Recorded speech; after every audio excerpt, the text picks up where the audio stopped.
इकट्ठे थे तो ऐसी बातें करते थे। तो कुछ मेरा उनका एक दो दिन का इकट्ठा वो हो गया, तो उन पर इतना गिरिया तारी हुआ, 3 दिन तक चुप नहीं की।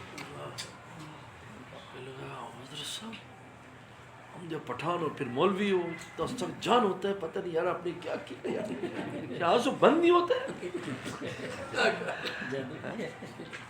कभी हमारे हमने शेर सुनाया था हमें कि सुना है कि संग दिल की आंख से आंसू नहीं बहते। संग दिल यानी पत्थर का दिल। सुना है कि संग दिल की आंख से आंसू नहीं बहते, अगर सच है तो चश्मे क्यों निकलते हैं पहाड़ों से। अगर सच है तो चश्मे क्यों निकलते हैं। इन्ना मिल हिजारत लवा फजर मिनहा इन्ना मिनहा लवा यशफ यखरुज मिनहा इन्ना मिनहा लवा याबितु मिन खशयत। वो गिरते हैं पत्थर, लैंड स्लाइडिंग।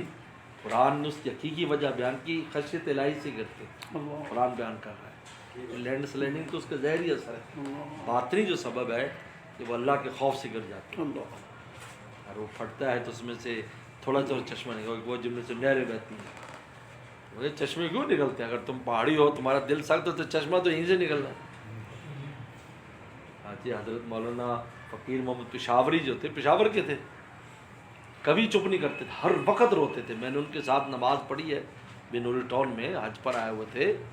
असर की नमाज में याद है, अल्लाह अकबर करके जो वो शुरू किया और रोने लगे, तो नमाज के बाद उनके यहाँ तक दामन तर था पूरा, जैसे पानी डाला हो।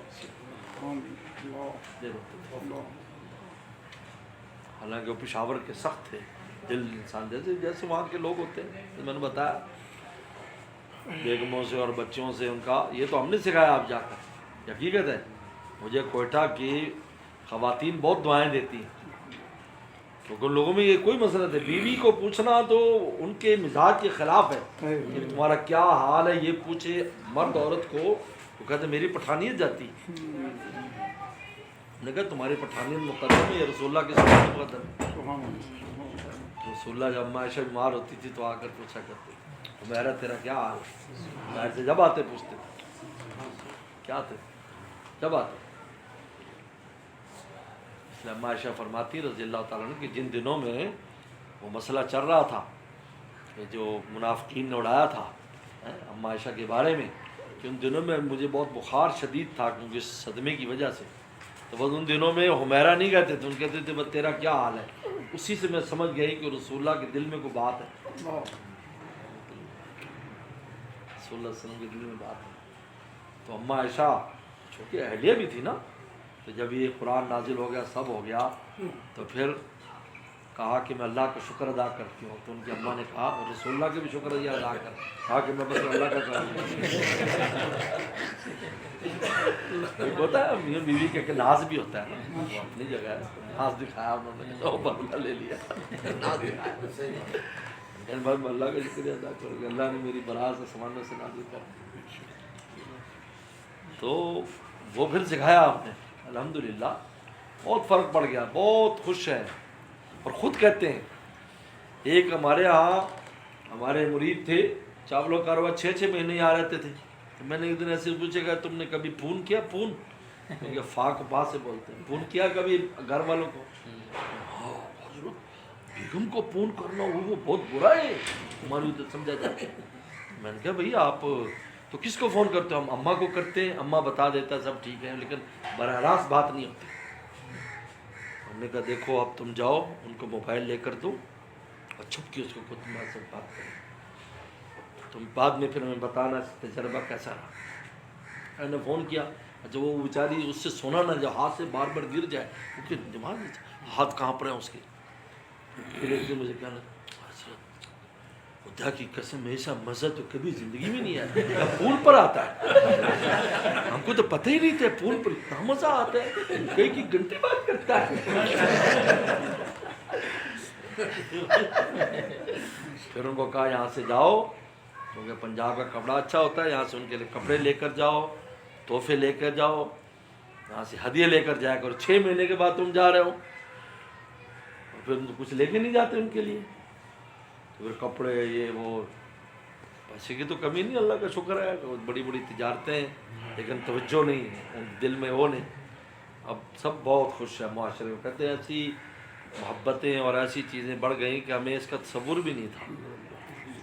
شریعت جو ہے وہ ہمیں اصل میں حقیقت بات ہے، ہمارے حضرت نے ایک عجیب بات فرمایا کہ دنیا کی لذتیں بھی اسی کو آتی ہیں جو اللہ کی محبت رکھتا ہے، اس کو اس کے لذت کا مزہ آتا ہے کہ دوسرے کو نہیں آتا۔ وہ جب کھائے گا تو لذت لے گا نا تو اس کا اندر کیوں کہ جس بنانے والے کے ساتھ وہ ہے نا تعلق ہے۔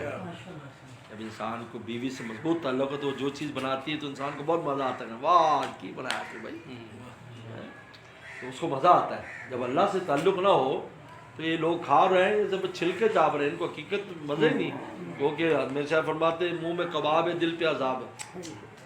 حالات یہ کہ منہ میں کباب ہے دل پہ عذاب ہے، تو کیا مزہ آئے گا کباب کا؟ لیکن جب بنانے والے سے منعم سے تعلق ہوتا ہے تو اس کی نعمتوں کا بھی مزہ آتا ہے۔